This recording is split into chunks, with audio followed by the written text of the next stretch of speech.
Sarah Chen sat alone in the corner of the university cafeteria, her fingers absently tracing patterns on the worn wooden table. At 23 years old, she had grown accustomed to being invisible. Her classmates at the prestigious Manhattan Conservatory rarely acknowledged her presence, and when they did, it was usually with poorly concealed dismissiveness. She was the scholarship student, the one who didn't belong in their world of designer clothes and summer homes in the Hamptons. The conservatory had accepted Sarah based on her academic record and a brief audition tape. But from the moment she arrived on campus, she felt the weight of low expectations pressing down on her shoulders. Her plain clothing, her quiet demeanor, and her lack of connections marked her as an outsider. The other piano students came from musical dynasties.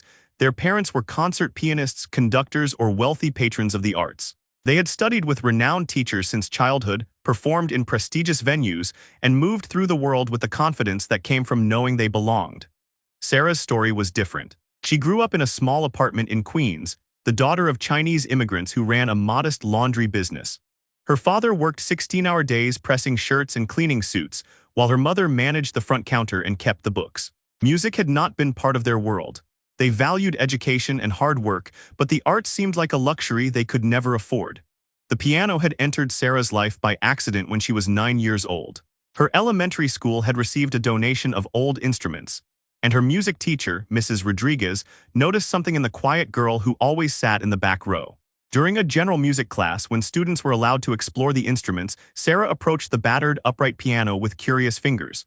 What she played was nothing more than random notes, but the way she listened, the way she tilted her head and tried to understand the relationship between the keys, caught Mrs. Rodriguez's attention. The teacher began staying after school twice a week to give Sarah free lessons. They worked on that old upright piano in the corner of the music room, its keys chipped and some notes stubbornly out of tune. Sarah absorbed everything with a hunger that surprised even Mrs. Rodriguez. She practiced during lunch breaks after school, and whenever she could steal a few minutes at the piano. Her parents, though puzzled by this unexpected passion, supported her as best they could. They couldn't afford a piano for their small apartment, so Sarah's practice time was limited to school hours and whatever moments she could find. As she grew older, Sarah's talent became undeniable. She won a few local competitions, earned a spot in a youth orchestra program, and eventually caught the attention of a retired pianist who agreed to teach her at a reduced rate. But even with these small victories, she remained an outsider in the classical music world. She didn't have the pedigree, the connections, or the polished presentation that seemed to matter so much. When Sarah auditioned for the Manhattan Conservatory, she knew it was a long shot. She recorded her audition in her high school music room after hours, playing on the same worn piano where she had first discovered music. The piece she chose was Chopin's Ballade No. 1 in G minor, a work that demanded not just technical skill but deep emotional understanding. She poured everything into that recording, knowing it might be her only chance to prove herself. The acceptance letter arrived on a gray March afternoon. Sarah's hands trembled as she read it, hardly believing the words on the page. She had received a full scholarship based on financial need and musical promise. Her parents celebrated quietly that evening, proud but worried about what this new world might mean for their daughter. Now, 6 months into her first year at the conservatory, Sarah understood their worry. The other students looked at her as if she were a mistake, an administrative error that had somehow slipped through. In master classes, when she played, she could see the skepticism in her professors' eyes. They praised her technique in vague terms but seemed to be waiting for her to reveal her limitations. Her classmates were more direct in their dismissal. They talked around her, not to her, discussing summer festivals they would attend, famous teachers they would study with, and concerts they had performed in cities Sarah had only read about. Jessica Montgomery, a blonde pianist from Connecticut whose mother was a celebrated soloist, had once looked at Sarah's sheet music and remarked loud enough for others to hear that it was sweet how some people still bought used books instead of getting new editions. The comment wasn't about the music at all, and everyone knew it. Sarah had simply returned to her practice, her face carefully neutral, refusing to show how the words stung. But it wasn't just the social isolation that wore on Sarah. It was the constant feeling that she had to work twice as hard to receive half the recognition. When she played well, it was considered surprising. When others played well, it was expected. She noticed how professors lavished attention on students with famous last names, how opportunities seemed to flow naturally to those who already had everything. Sarah dealt with this by doing the only thing she knew how to do: she practiced. While her classmates socialized at expensive restaurants or attended gallery openings, Sarah spent hours in the practice rooms in the basement of the conservatory. She arrived early in the morning before classes and stayed late into the night. The security guards grew accustomed to seeing her slight figure moving through the hallways, her bag heavy with scores and notebooks. In those solitary practice sessions, something was happening that no one else could see. Sarah wasn't just learning notes and techniques. She was developing a relationship with music that went deeper than anything she had been taught. She listened to recordings obsessively, studied scores until she understood every harmonic choice, and experimented with interpretations that felt true to her own understanding. She had no reputation to protect, no family legacy to uphold, so she felt free to take risks that her more privileged classmates might avoid. The morning after the concert, Sarah woke to find her phone flooded with messages. Classmates she had never spoken to were congratulating her. Former teachers from her high school had seen videos that someone posted online. The conservatory's social media accounts had shared clips of her performance, and the comments were overwhelmingly positive. People were calling her a revelation, a hidden gem, the breakout star of the winter concert. Sarah scrolled through the messages with mixed feelings. Part of her felt vindicated after months of being dismissed and overlooked. But another part felt uneasy about the sudden attention. These same people had walked past her in hallways for months without acknowledgement. Now they wanted to be associated with her success, to claim they had always known she was talented. The fickleness of it troubled her, even as she tried to feel grateful for the recognition. When she arrived at the conservatory that Monday, the difference was immediate and jarring. Students smiled at her in the corridors. Professors stopped to chat about her performance. The administrative staff congratulated her warmly. She was invited to lunch by groups who had never included her before. Jessica Montgomery approached her between classes and suggested they study together sometime, as if they had always been friends. Sarah accepted these overtures politely, but she couldn't quite shake the feeling that nothing about her had actually changed except other people's perception. Professor Mitchell called her to his office that afternoon. His demeanor was completely transformed from their previous meeting. He told her that he had been teaching for 4 decades and rarely encountered a student with her level of musical maturity. He apologized in his indirect way for underestimating her potential. He explained that he had assigned her the Mozart because he thought she needed something manageable, something that wouldn't expose technical weaknesses he had assumed she possessed based on her background and lack of prestigious training. Sarah listened quietly as he spoke, watching him reconstruct his assessment of her abilities. He talked about entering her in competitions, arranging performances with professional orchestras, connecting her with his network of conductors and concert promoters. He mentioned students he had mentored who now performed in major concert halls around the world, suggesting that she could join their ranks. The opportunities he described were real and valuable, the kind of career launchpad that most conservatory students desperately wanted. But as Professor Mitchell outlined this glittering future, Sarah found herself thinking about why she had come to the conservatory in the first place. It wasn't for fame or prestigious performances, though she wouldn't turn those down if they came. It was because she loved music, because she wanted to understand it more deeply, because playing piano gave her a way to express things she couldn't articulate in words. The sudden focus on career and reputation felt like it was pulling her away from that essential purpose. She thanked Professor Mitchell for his support and agreed to consider the opportunities he mentioned. But when she left his office, instead of feeling elated, she felt tired. The weight of expectations had shifted but not disappeared. Before the concert, people expected nothing from her. Now they expected everything. Both positions felt like prisons in their own way, limiting her freedom to simply be a student learning her craft. In the practice rooms, the dynamic had changed entirely. Where before she could work in relative solitude, now people found excuses to walk past and listen.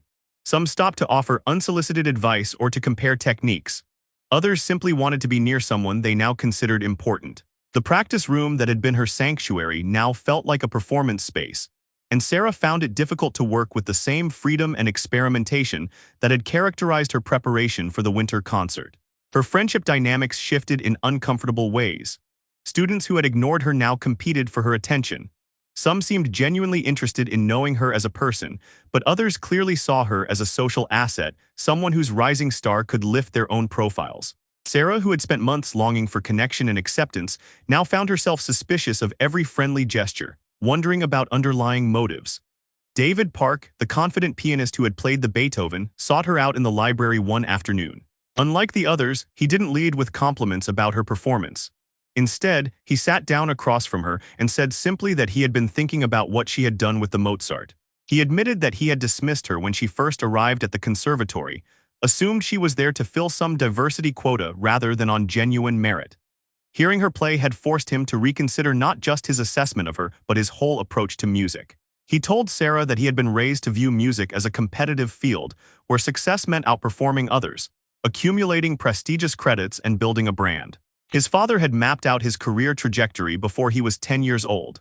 But listening to her performance, he had heard something he rarely encountered in the conservatory's competitive environment. Music played not to impress but to communicate something true.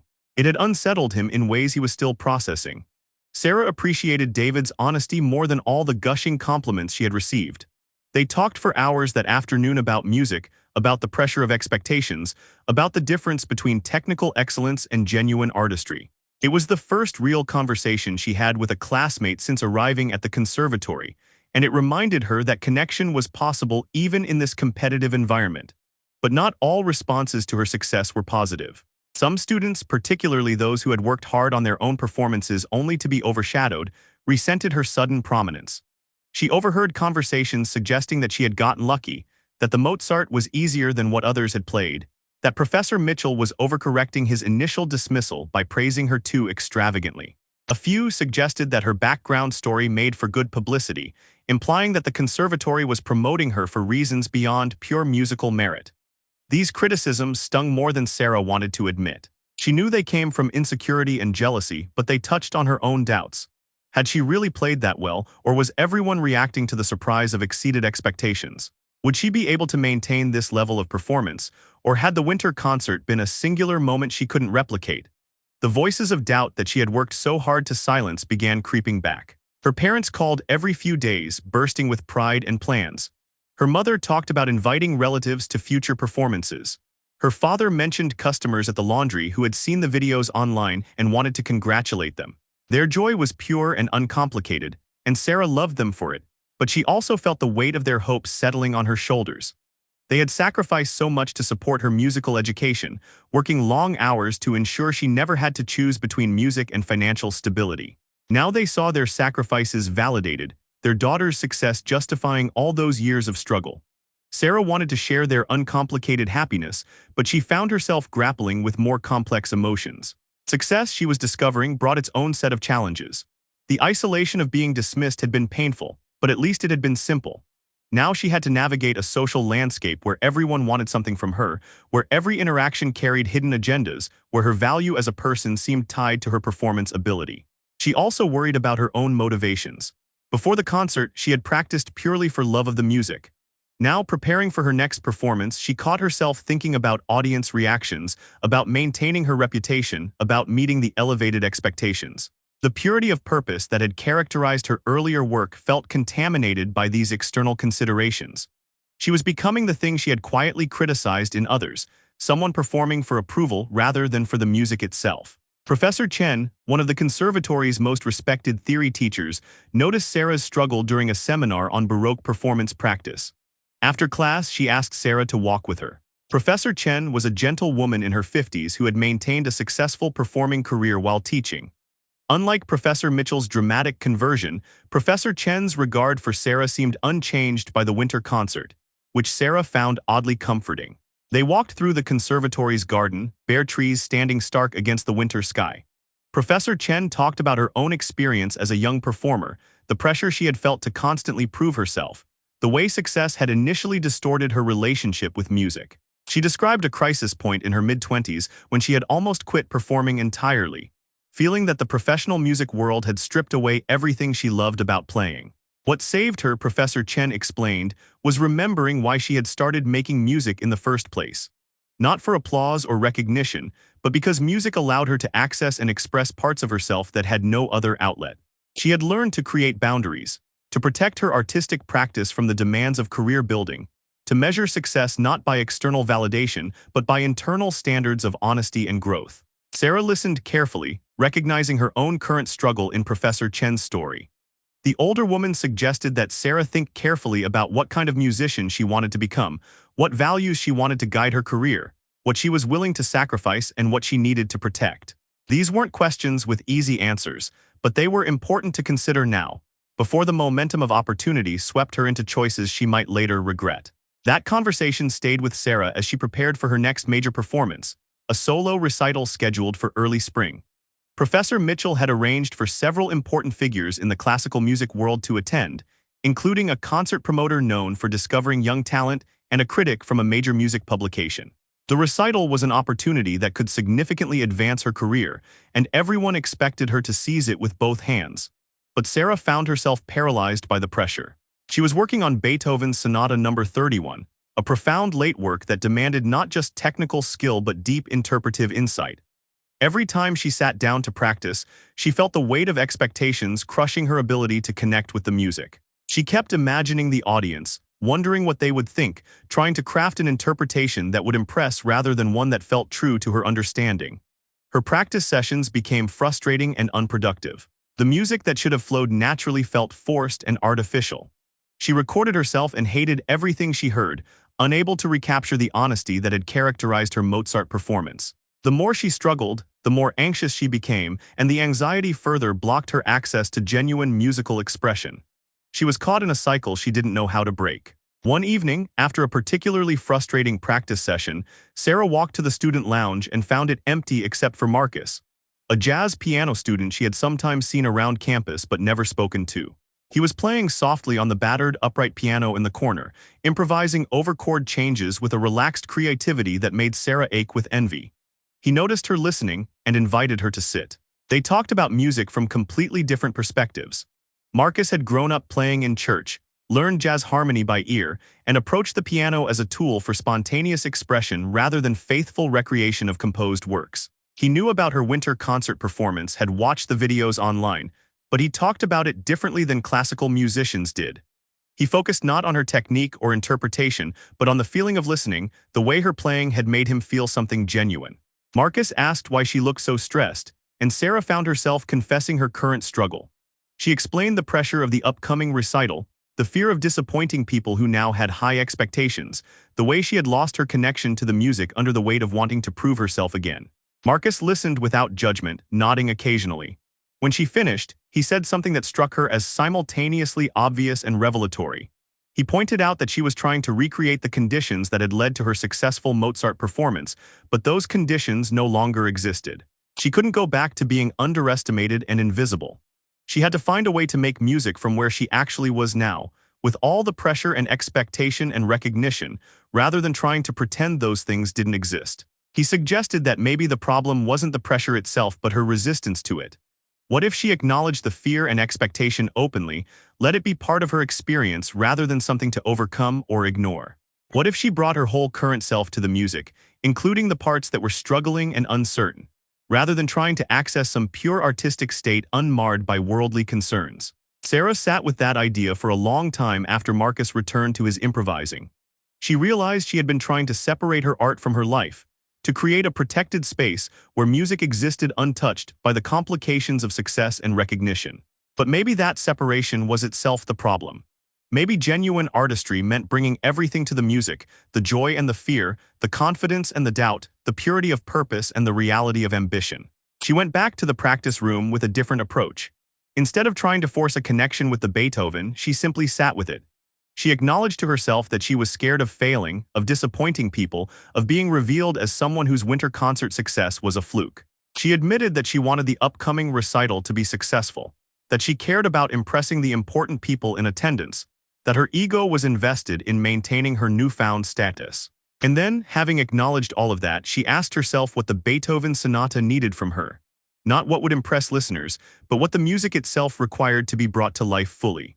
She thought about Beethoven writing this work near the end of his life, deaf and isolated, creating music of transcendent beauty despite or perhaps because of his suffering.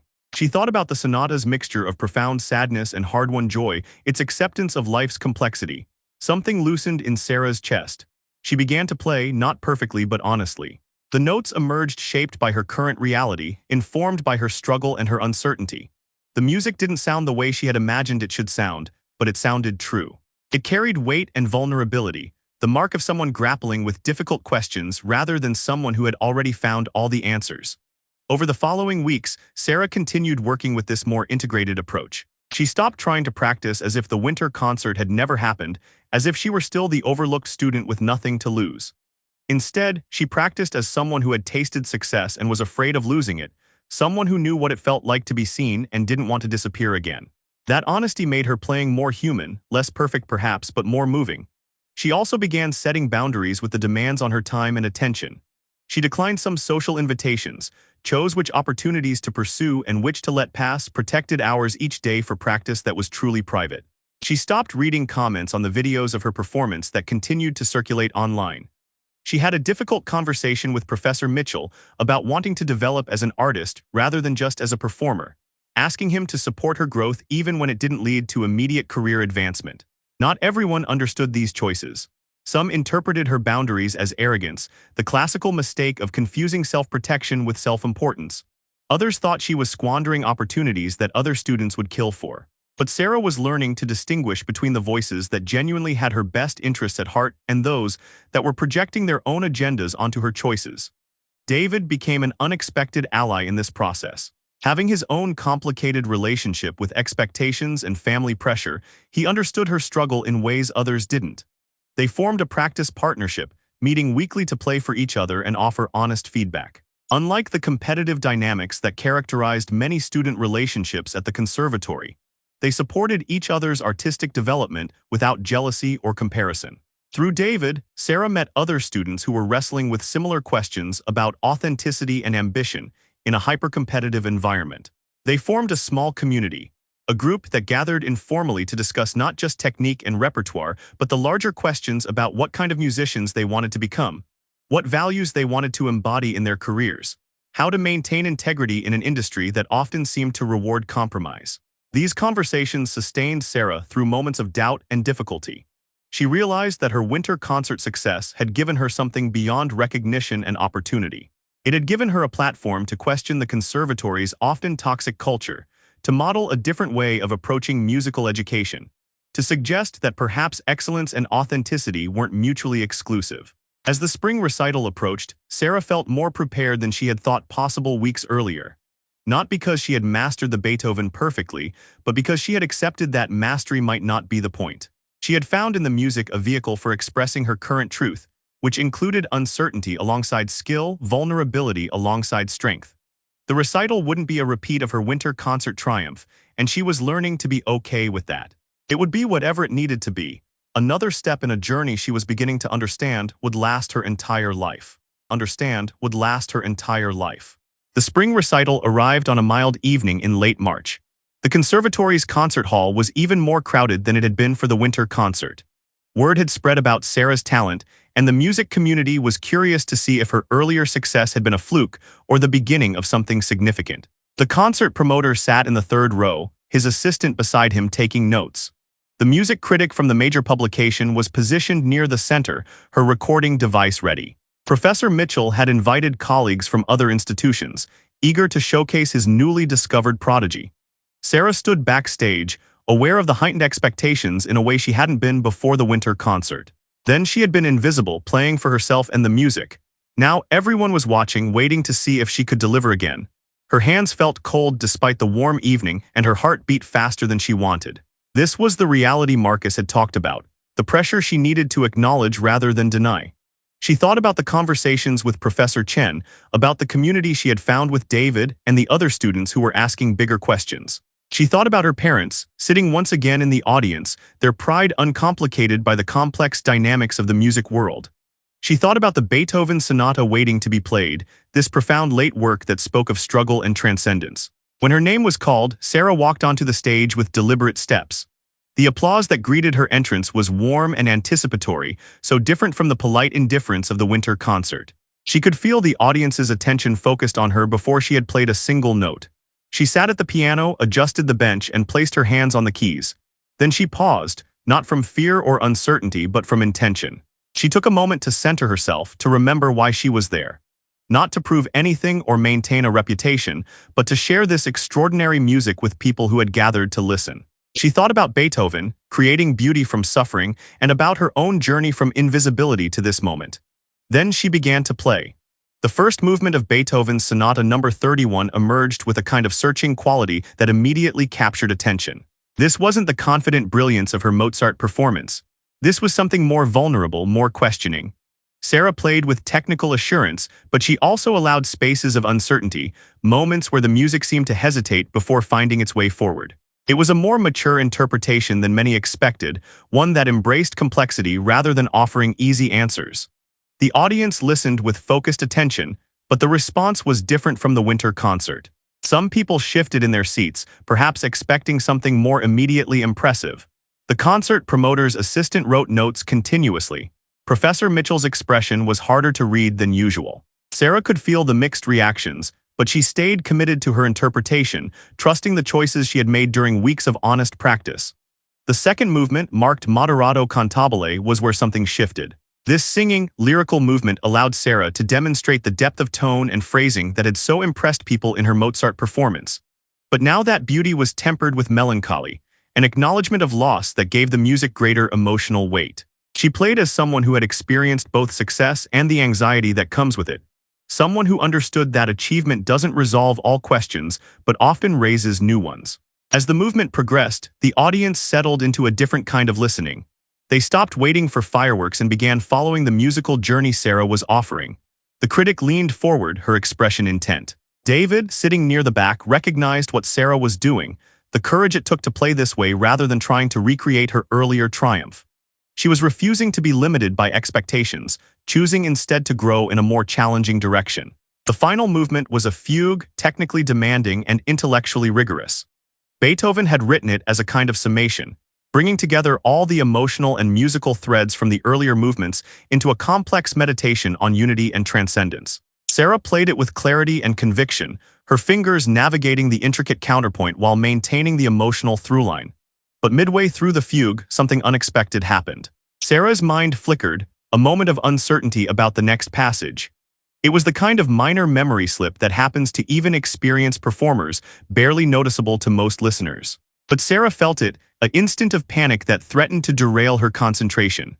The old Sarah, the one performing before the winter concert, might have frozen or stumbled. But this Sarah, who had learned to integrate her vulnerability with her strength, simply breathed through the moment and continued.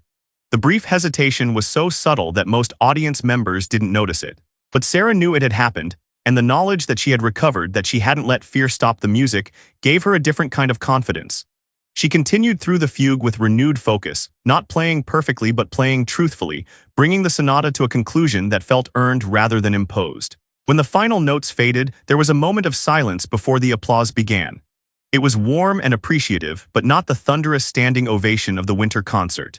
Some people stood, others remained seated while clapping enthusiastically. It was the response to a very good performance by a serious young artist, rather than the shocked recognition of unexpected genius. Sarah bowed, feeling a complicated mix of emotions. She knew she had played well, that she had been true to her understanding of the music, but she also knew this performance hadn't generated the same excitement as her Mozart. Backstage, the reactions confirmed what she had sensed. Professor Mitchell congratulated her, but with less effusiveness than before. He mentioned that the interpretation was interesting but perhaps still developing, that she might want to consider certain passages differently in future performances. The concert promoter stopped by briefly, said nice things about her potential, but didn't make any concrete offers. The critic thanked her for the performance and left without much comment. Her fellow students were more divided in their responses. Some, like David, recognized the artistic courage in what she had done. Others seemed almost relieved, as if her less spectacular success diminished the threat she posed to their own ambitions. A few offered sympathy disguised as support, suggesting that the pressure of following up the winter concert must have been difficult, implying that she had failed to meet expectations. Sarah's parents, predictably, thought she had been magnificent. They couldn't discern the subtle differences in audience response or understand the complex politics of the music world. They had heard their daughter play beautiful music, and that was enough. Their unconditional pride was touching, but Sarah also felt the gap between their perception and the reality she was navigating. Later that night, alone in her dorm room, Sarah allowed herself to feel the disappointment. She had worked hard, made brave artistic choices, and played honestly. But the result hadn't matched the triumph of her first major performance. The conservatory community's fickle attention had already started shifting elsewhere. She overheard whispers suggesting that maybe she was a one-hit wonder, that the Mozart had been her peak, that she lacked the consistency needed for a real career. These assessments stung, but as Sarah sat with her feelings, she realized something important. She had made a choice with this performance, consciously deciding not to play safe or try to recreate an earlier success. She had chosen growth over security, artistic development over crowd-pleasing. That choice had come with costs, but they were costs she had understood and accepted. The question now was whether she could live with the consequences of her choices. The following weeks were difficult. The excitement that had surrounded her after the winter concert dissipated noticeably. Invitations became less frequent. Professors returned to their previous level of attention, supportive but not specially focused on her development. The social capital she had briefly enjoyed diminished. Some students who had befriended her after the winter concert drifted away, their interest apparently tied to her status rather than genuine connection. But something unexpected also happened. The students who had formed that small community around questions of authenticity and artistic integrity drew closer. They recognized what Sarah had done, the refusal to be defined by a single success or to compromise her artistic development for immediate approval. David told her that watching her navigate the aftermath of both performances had taught him more than any masterclass about what it meant to have artistic integrity. Professor Chen also reached out, inviting Sarah for tea at her apartment off campus. In the comfortable space filled with books and sheet music, the older woman talked about the long view of an artistic career. She explained that the music world often celebrated meteoric rises and dramatic moments, but that sustainable artistry was built slowly, through years of patient development and countless choices between easy success and hard growth. She told Sarah that the spring recital in some ways was more important than the winter concert. Anyone could have a moment of inspiration, could play brilliantly under the right circumstances. But choosing to grow even when it meant risking approval, choosing honesty even when it might disappoint expectations, that showed the kind of character that sustained a lifetime of meaningful work. The winter concert had announced Sarah's talent. The spring recital had revealed her integrity. Sarah absorbed this perspective gratefully, but she also wrestled with practical concerns. She was at the conservatory on scholarship, dependent on maintaining faculty support and demonstrating progress. Her parents had sacrificed enormously to enable her musical education, even beyond the scholarship requirements. She felt responsible to them, to herself, to the opportunities she had been given.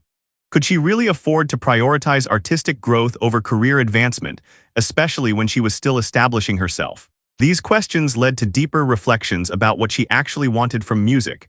If she was honest with herself, she did want professional success. She wanted to perform, to reach audiences, to make a living doing what she loved. She didn't want to be a starving artist or to waste her talent in obscurity. But she also couldn't imagine compromising the relationship with music that had sustained her through years of being overlooked and dismissed. She needed to find a way to honor both the practical and the idealistic, to build a career without selling out her artistic soul. Marcus, the jazz pianist, offered an interesting perspective when she discussed this dilemma with him. He pointed out that in jazz, the relationship between artistic integrity and commercial success was navigated differently. Jazz musicians often played commercial gigs to pay bills while pursuing more experimental projects for artistic fulfillment. They built portfolios of different kinds of work, some audience-friendly and some challenging, some financially motivated and some purely creative. Maybe classical music could learn from that model. This conversation sparked an idea. What if Sarah didn't have to choose between artistic growth and career building, but instead created space for both? She could prepare some repertoire designed to showcase her abilities in ways audiences would immediately appreciate, while also working on more challenging pieces that pushed her development forward. She could say yes to some opportunities that advanced her career, while protecting time and energy for the deeper artistic work that mattered most to her. She discussed this approach with Professor Mitchell, who responded more positively than she expected.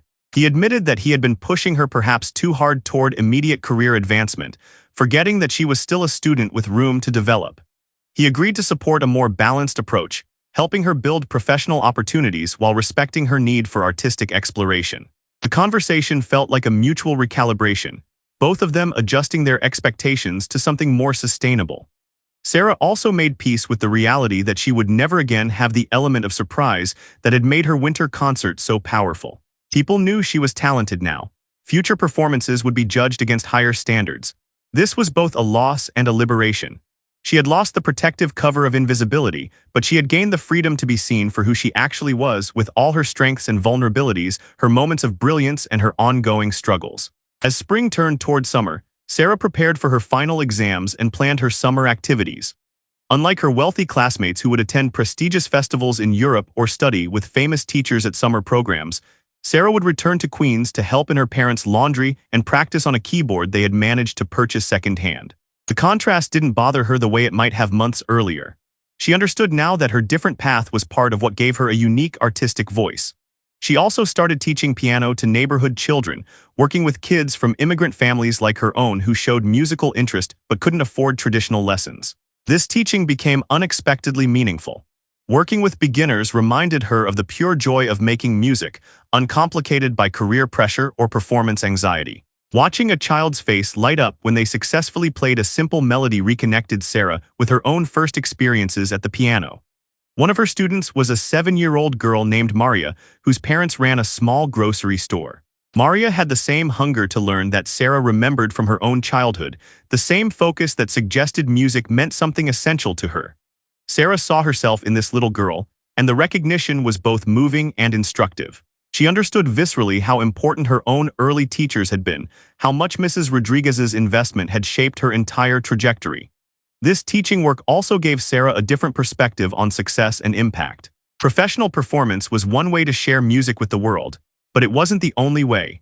Teaching Maria and the other children, helping them discover their own musical voices, felt as important as any concert performance. It suggested possibilities for a musical life that wasn't solely defined by career achievements or public recognition.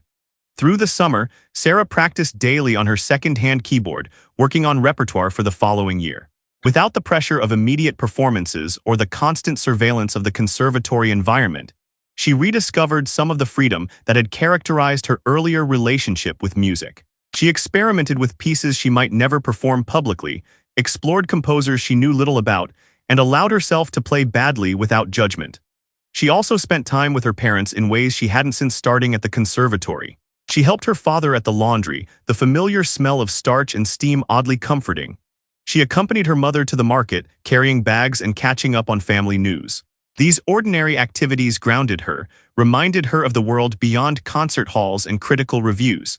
The world where music was one part of a full life rather than the totality of existence. Her parents talked sometimes about their own dreams when they were young, before immigration and the daily struggle to make a living had narrowed their possibilities. Her father had wanted to be an engineer. Her mother had loved to paint. Neither had pursued these interests beyond youthful aspirations, but they didn't seem bitter about it. They had chosen to build a life, to raise a daughter, to create stability where there had been uncertainty. Their dreams had changed, but they had found meaning in what they built. Sarah thought about this a lot during those summer months. She didn't want to give up on her musical ambitions the way her parents had set aside their early dreams. But she also recognized that a meaningful life involved more than professional achievement. Relationships, community, teaching, the daily practice of showing up for the work you loved regardless of recognition. These things mattered as much as concert performances or critical acclaim.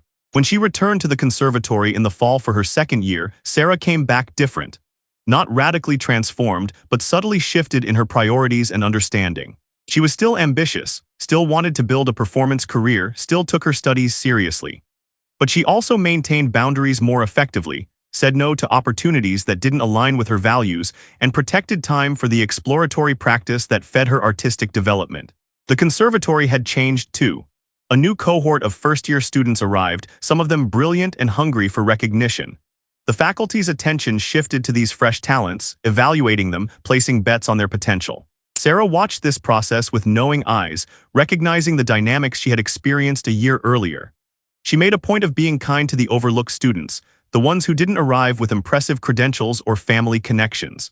One such student was James, a pianist from a small town in Oklahoma who played with raw talent but limited technical training. He reminded Sarah of herself, and she reached out to him early in the semester.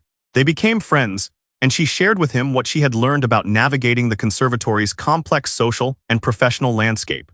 She told him that being underestimated could be a gift if he used the time wisely, that building genuine artistry mattered more than immediate recognition. Sarah's second year was steadier than her first.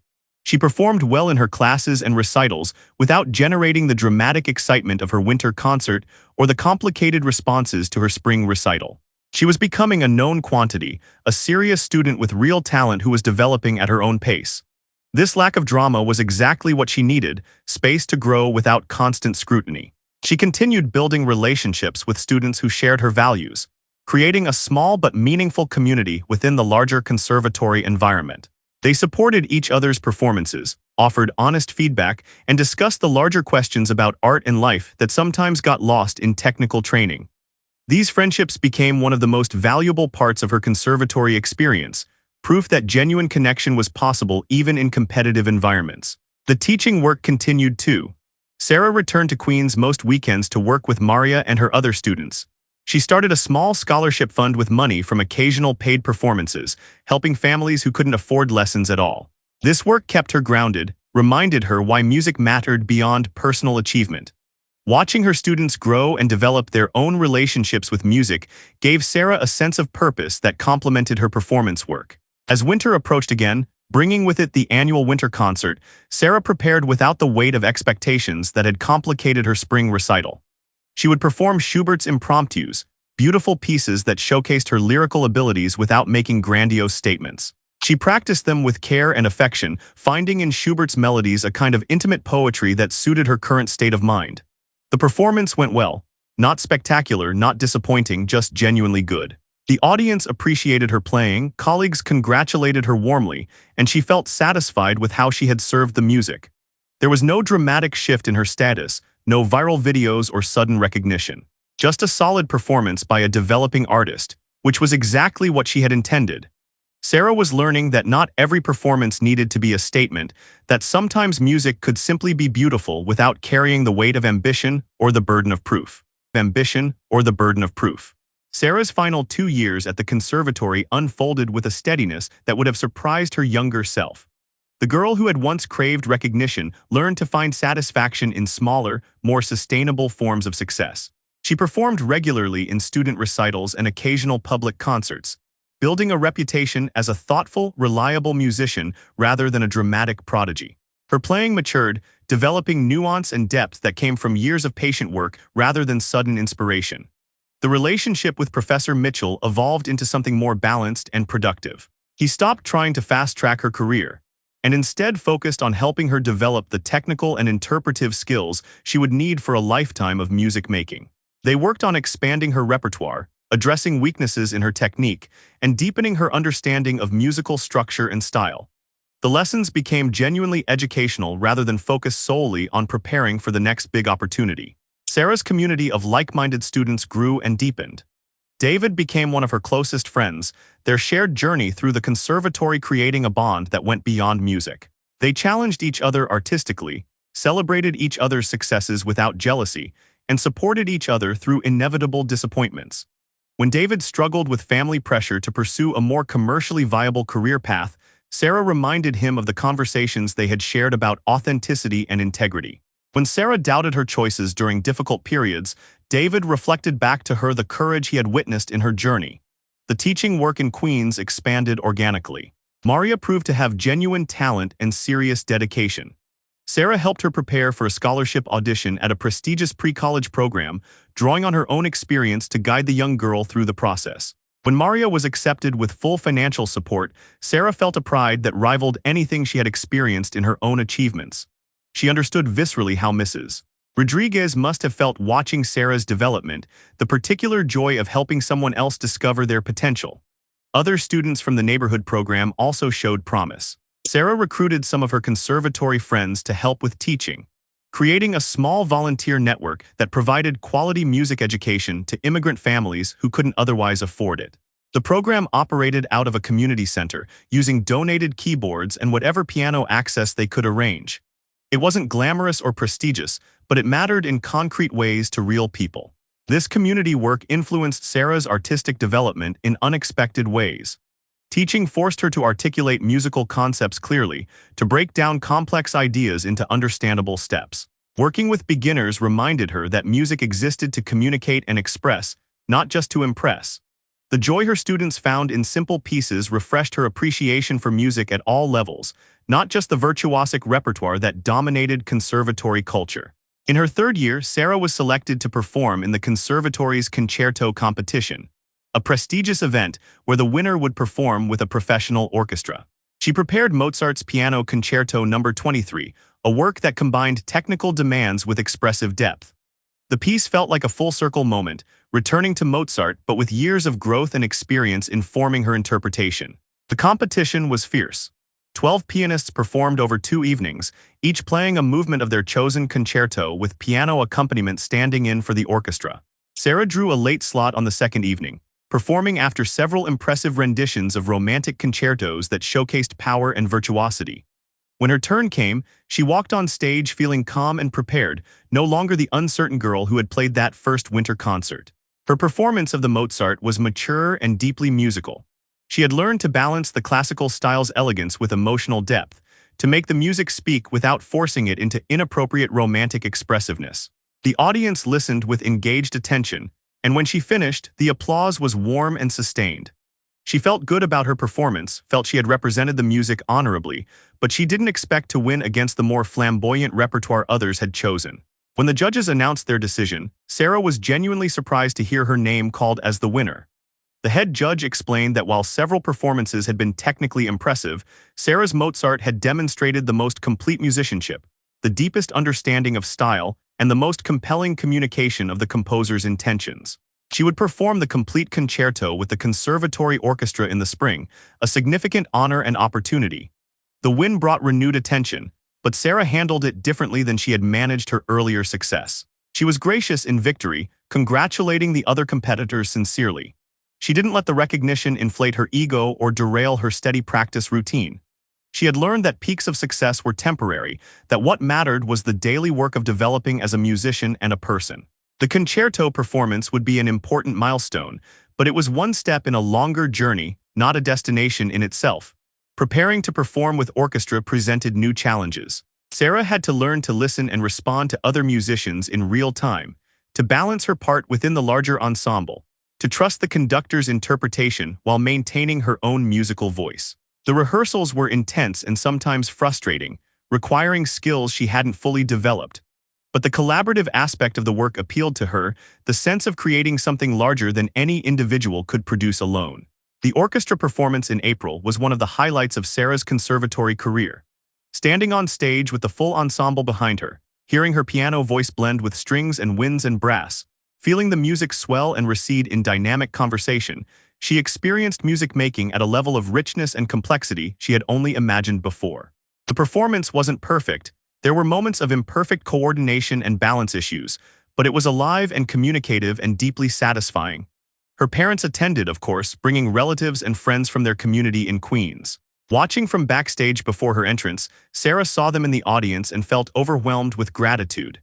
These people who had worked so hard, who had supported her impractical dream of becoming a musician, who had believed in her even when she barely believed in herself. Whatever else happened in her career, she had already justified their faith by becoming someone who could create beauty and meaning through music.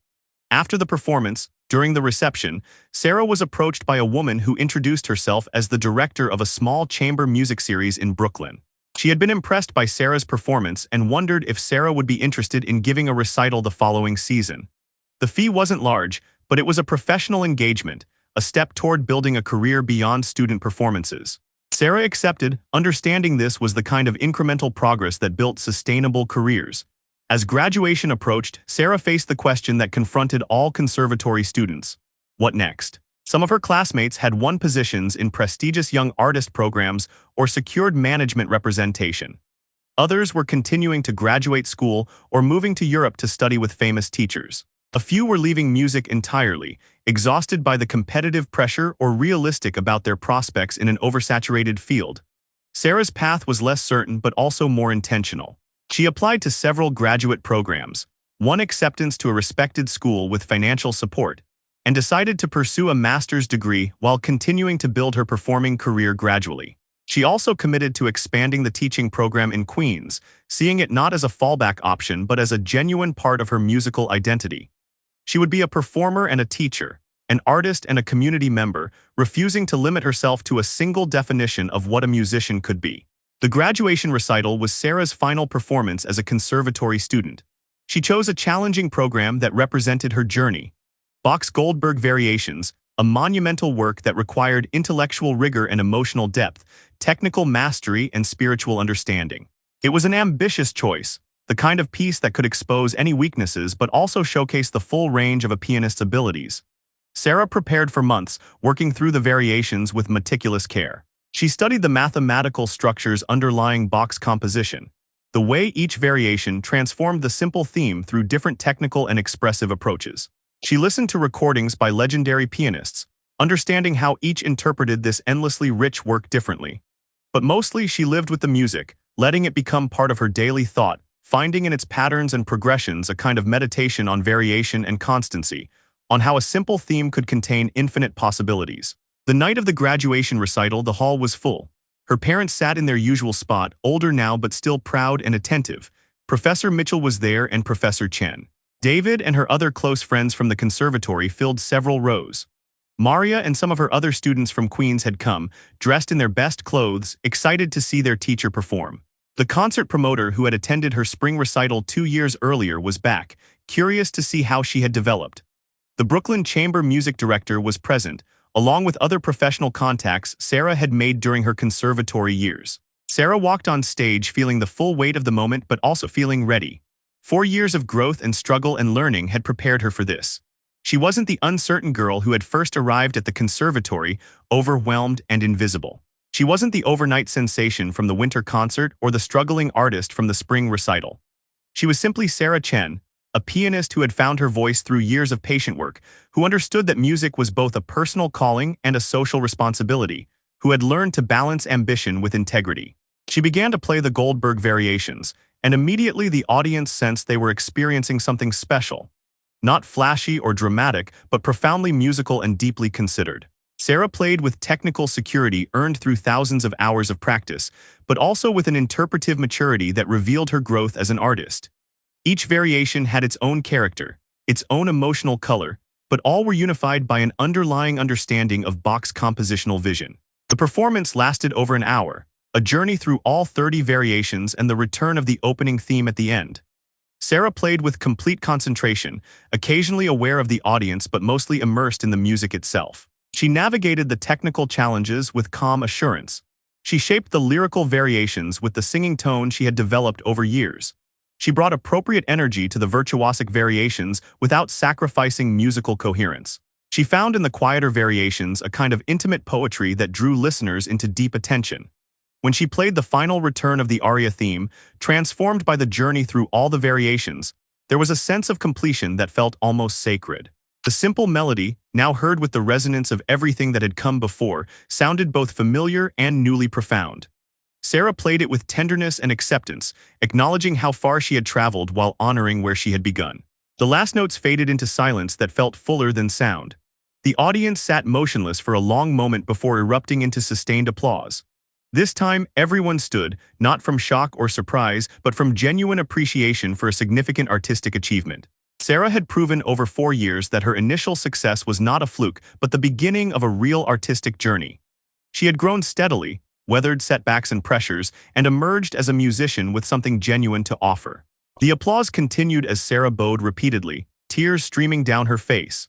She saw her parents crying too, saw Professor Chen nodding with satisfaction, saw her students from Queens clapping with unbridled enthusiasm. David was beaming, and even Professor Mitchell's usually stern face showed unmistakable pride. The response wasn't just to this single performance but to the entirety of her journey, to the character she had demonstrated, to the artist she had become. After the concert, during the long reception, Sarah was surrounded by well-wishers. Offers and opportunities were mentioned, contacts exchanged, possibilities discussed, but Sarah navigated these conversations with hard-won wisdom. She was interested in building a career, but she would do it on her own terms, maintaining the values and priorities she had fought to protect during her conservatory years. She would perform, but she would also teach. She would pursue excellence, but not at the cost of her integrity or her connection to community. Later that night, after the crowds had dispersed and the hall was empty, Sarah returned alone to the stage. She sat at the piano one last time as a student, looking out at the empty seats where hundreds of people had listened just hours before. She thought about the journey that had brought her to this moment, from that first day in Mrs. Rodriguez's music room to tonight's graduation recital. So much had changed, but the essential thing remained constant. Her love for music, her need to express herself through this particular language of sound and silence, her commitment to honoring the composers whose works she played. She played quietly just for herself, a simple Bach prelude she had learned as a child. The notes floated in the empty hall, beautiful and sufficient without any audience to appreciate them. This was the heart of it, Sarah understood. Not the applause or recognition, though those could be gratifying. Not the career success or professional achievements, though she would continue pursuing them. But this private relationship with music itself, this capacity to create beauty and meaning through disciplined attention and loving practice. In the years that followed, Sarah built the career she had envisioned. She performed regularly in chamber music series and small concert halls, never becoming a major international star but developing a reputation as a thoughtful, reliable musician with genuine artistry. She completed her master's degree and eventually a doctorate, deepening her understanding and expanding her capabilities. She taught at a community music school and took on private students, passing forward the gift that Mrs. Rodriguez had given her. The teaching program in Queens flourished under Sarah's continued involvement. Maria, her first student there, eventually won acceptance to the same conservatory Sarah had attended, receiving a full scholarship just as Sarah had years before. Sarah mentored her through the adjustment, sharing the lessons she had learned about navigating that competitive environment while maintaining artistic integrity. Other students from the program went on to various paths, some pursuing music professionally, others carrying their musical training into different careers, all enriched by the access to quality education Sarah and her volunteers provided. Sarah married David several years after graduation. Their relationship, built on shared values and mutual respect, provided the kind of partnership that supported both their individual ambitions and their life together. They performed as a piano duo sometimes, finding joy in the collaborative music making that had brought them together. They talked often about the conservatory years, about what they had learned, and how those lessons continued to inform their choices. Her parents eventually retired from the laundry business, finally able to rest after decades of hard work. They attended Sarah's concerts whenever possible, still not fully understanding the technical aspects of her music, but deeply proud of what she had accomplished. Sarah made sure they knew their sacrifices had been worthwhile, that their daughter's life had been immeasurably enriched by their support of her impractical dream.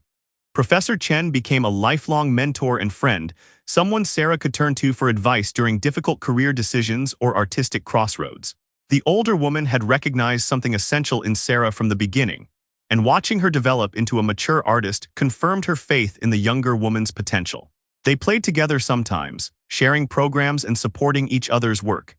Even Professor Mitchell, who had initially underestimated Sarah so thoroughly, became an important figure in her professional life. He helped her secure teaching positions and performance opportunities, genuinely invested in her success once he recognized her true abilities.